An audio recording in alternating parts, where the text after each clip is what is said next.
Assignment of property to living trust.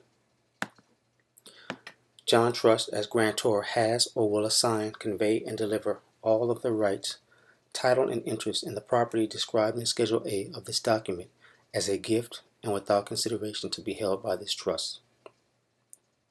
What the grantor is basically stating is that he's going to convey this property into a separate entity, which is the trust or / trust account, without any compensation, without any exchange of money or anything like that.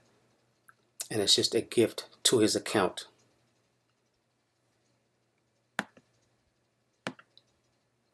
It's a gift to his trust account. At any time during the life and full mental and physical capacity of the grantor may alter or amend this trust, consistent with the provisions and purpose of this trust. Amendments may include, but are not limited to, the following. The grantor may change the grantor. The grantor may change the trustees, the successor trustees, or the beneficiaries. The grantor may add or withdraw property or funds from this trust, and this trust is not amendable after grantor death.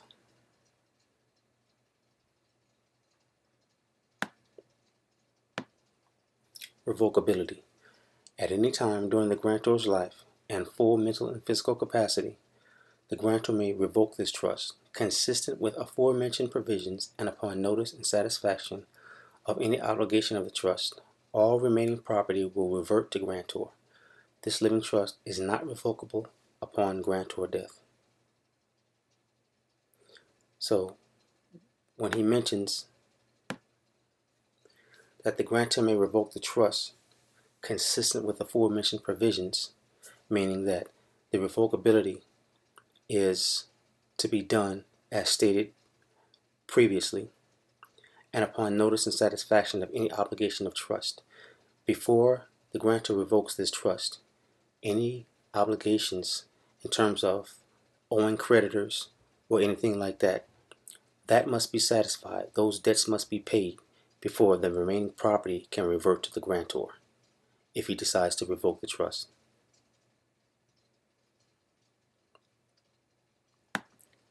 Distribution inter vivos.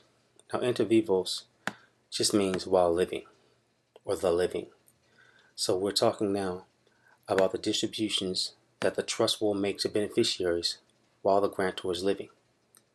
Down here, when we say distribution testamentary, we're talking about distributions, how they're handled once the grantor passes.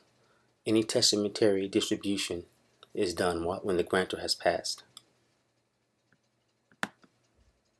So here in Section 8, we're talking about distribution inter vivos while the grantor is living.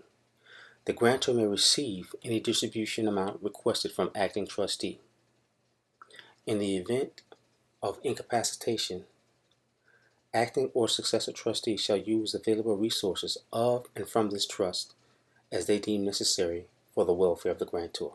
Now, since the grantor is the trustee, that just means the grantor can pull money from this trust anytime he feels like it.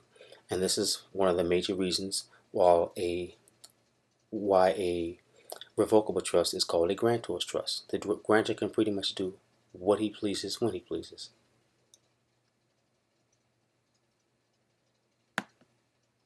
Okay, we're talking about distribution testamentary, which gets a little bit more complex. Upon grantor death and satisfaction of trust obligations, successor or acting trustee will distribute remaining property as provided for in the following. So now we're talking about how the distribution will be handled by any trustee who is acting trustee after the grantor has passed. So A, the property will be distributed to the spouse. And this sort of follows the rule of descendancy since in any marriage, the spouse gets the property or assets from any trust.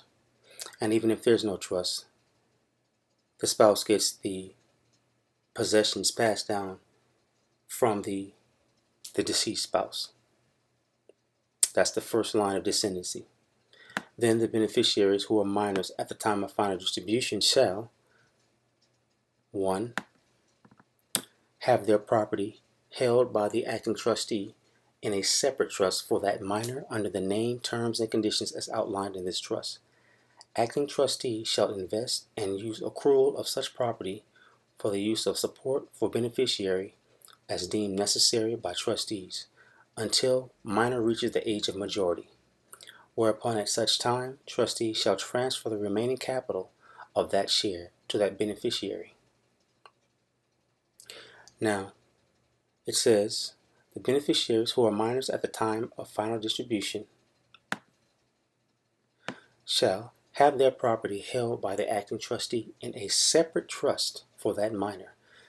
This is layering of trust because there's a separate trust for that minor that is written under the same terms and conditions as outlined in this trust. So apparently this grantor has separate trusts for more than likely each minor or for certain minors, and that trust basically duplicates the terms and conditions of this trust, or that trust uses the laws of this trust by reference, basically saying that it will defer to this trust. In other words, that trust, that separate trust that's set up for that minor, states in it that it shall be administered according to this, the John Trust, revocable trust. Okay, it refers to this trust, the John Trust Living Trust. That's what this other trust says because it is a layered trust. Okay, separate trust for that minor. And the assets, the part of the distribution that that minor is owed or that that minor is eligible for will be held in that trust until the minor reaches the age of majority. Now, whereupon at such time the trustee shall transfer the remaining capital of that share to that beneficiary, or pay or transfer all capital of that beneficiary to any custodian or parent of that beneficiary, pursuant to the provisions within this trust, whereupon all duties of the trustee shall be discharged.